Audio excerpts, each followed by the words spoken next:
Halo guys, perkenalkan nama saya Kade Andana Dinar, biasa dipanggil Angin, nomor absen 28 dari kelas 11 Multimedia. Hai guys, perkenalkan nama saya Vicky Ranatania, saya dari kelas 11 Multimedia, saya nomor absen 2. Perkenalkan, nama saya Fandi Maria Askini dari kelas 11 Multimedia nomor absen 35. Nah, jadi hari ini kita akan membuat tutorial untuk menggunakan CorelDRAW. Nah, jadi kita langsung saja, kita buka dulu CorelDRAW-nya. Setelah dibuka, tampilannya akan seperti ini.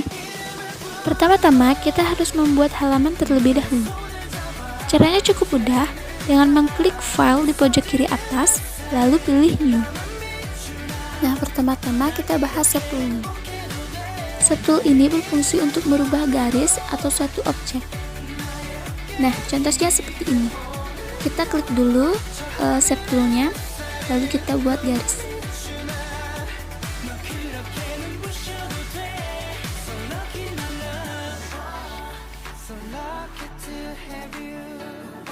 Nah, jadi seperti ini. Dia bisa merubah suatu garis gitu, guys. Nah, yang ketiga ada crop tool. Crop tool ini berfungsi untuk memangkas objek atau memotong suatu objek. Nah, kita buat dulu suatu objek, lalu kita klik crop tool.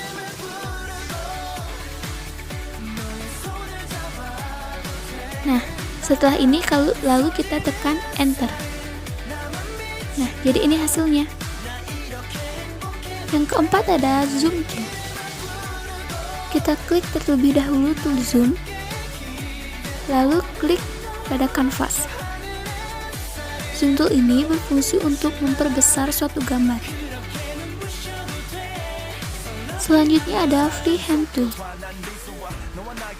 Kita klik terlebih dahulu freehand tool-nya, lalu klik 2 kali dan lepaskan. Freehand tool ini juga bisa digunakan untuk membuat objek, tapi dengan garis satu persatu. Selanjutnya ada artistic media tool. Seperti biasa, kita klik dulu toolnya, lalu klik 2 kali di kanvas dan seret. Seperti namanya, garis yang dihasilkan sangat artistik. Selanjutnya ada rectangle tool. Seperti biasa, kita klik terlebih dahulu toolnya.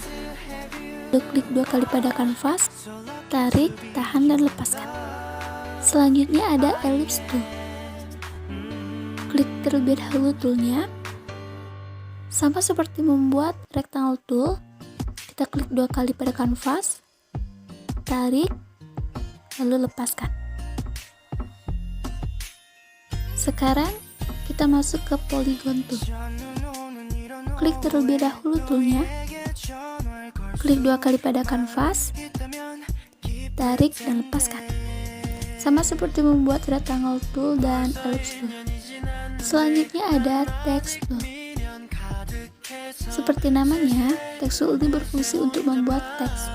Kita klik terlebih dahulu toolnya,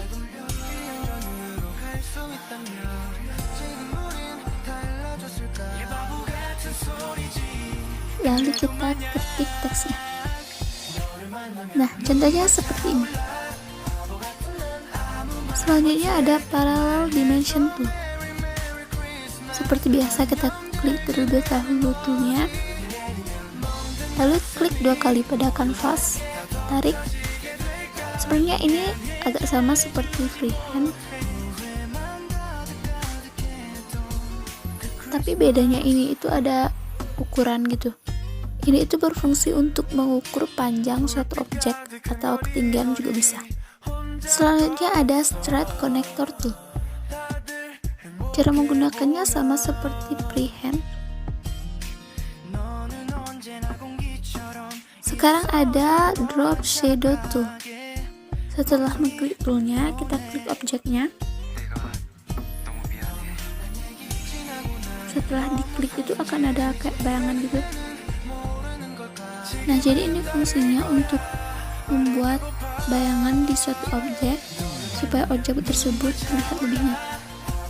Nah, selanjutnya ada transparency tool. Kita klik dulu toolnya, lalu klik dari tengah objek ke atas. Nah, dia akan membentuk transisi. Semakin kita menariknya ke atas, transisinya akan semakin tidak terlihat.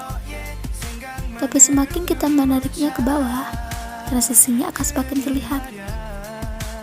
Selanjutnya ada color eyedropper tool.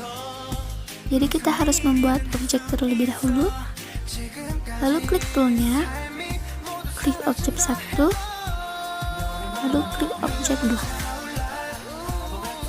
Nah, dia akan otomatis mengcopy warna dari objek 1. Selanjutnya ada interactive tool. Kita klik terlebih dahulu toolnya, lalu klik pojok objek, tarik ke atas. Sebenarnya ini itu fungsinya sama seperti transparency tool tuh. Selanjutnya ada smart fill tool. Kita harus membuat dua objek terlebih dahulu yang saling berkaitan. Lalu klik toolnya, isi objek yang berada di tengah-tengah. Nah, dia akan otomatis terisi warna. Nah, yang terakhir ada pick tool. Sebenarnya ini itu tool pertama, tapi karena ada sedikit kesalahan jadinya saya taruh di belakang. Nah, jadi pick tool ini berfungsi untuk menggerakkan suatu objek. Contohnya seperti ini. Nah, dia itu berfungsi untuk menggerakkan objek. Nah, jadi itu saja yang bisa kami sampaikan. Terima kasih.